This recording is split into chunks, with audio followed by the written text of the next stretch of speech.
Good afternoon. I am Anil Agarwal, former Chief Manager, Punjab National Bank. So, very disappointing RBI notification for Grade B has come. Many candidates, those who are looking for Grade B opportunity, are highly disappointed. Now, next question is, should you apply for it or you shift your focus?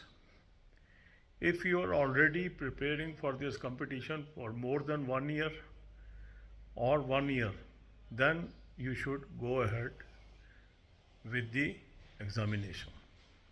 But if you have yet to start the preparation, and if your preparation for phase 2 is not there, it is better you shift your focus for other competitions, because many notification of other banking exams are yet to come.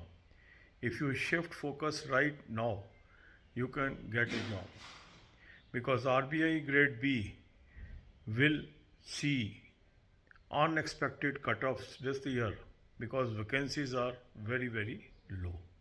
Rest is your own choice, because many candidates are asking this question. I am giving my personal view, but if you still feel you want to go with it, it is your choice. Sometime unnecessary efforts or effort in wrong direction can take away your precious time and you miss opportunity in other sectors also. God bless you all.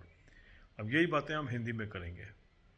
RBI grade B का जो notification आया है वो बहुत ही निराशाजनक है।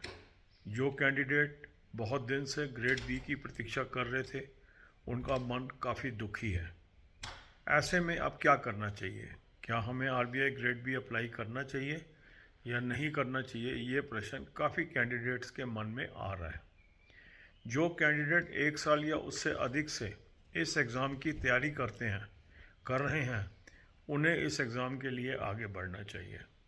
यदि आपकी अभी भी फेज़ 2 की तैयारी नहीं है, तो मेरी एडवाइस ये रहेगी कि आप अपना शिफ्ट करिए फोकस और अदर बैंकिंग एग्ज़ाम्स की तरफ जाइए।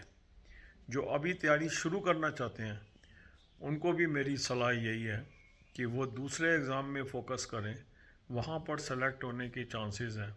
यहाँ पर क्योंकि बहुत कम वैकेंसीज़ हैं, तो इस साल एबनॉर्मल कट ऑफ्स देखने को मिल सकते हैं। इसलिए यदि आप ये समय बचा लेते हैं और अन्य तरफ अपना फोकस लगा लेते हैं, तो आपको फ़ायदा हो सकता है। ये मेरा व्यक्तिगत विचार है। जो लोग अभी भी जाना चाहें इस एग्ज़ाम के लिए, उनकी ये पर्सनल डिसीजन होगा, पर मेरा मानना ये है कि यदि आप उन रास्तों से हटकर जहाँ पर चांसेस कम है, अपना फोकस उन रास्तों पर लगा लेते हैं जहाँ पर आपका चांस है सिलेक्शन होने का, तो आपको आने वाले दिनों में जॉब मिल सकती है।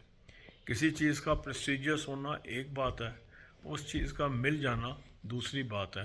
व्यवहारिक होना अति आवश्यक है। God bless you.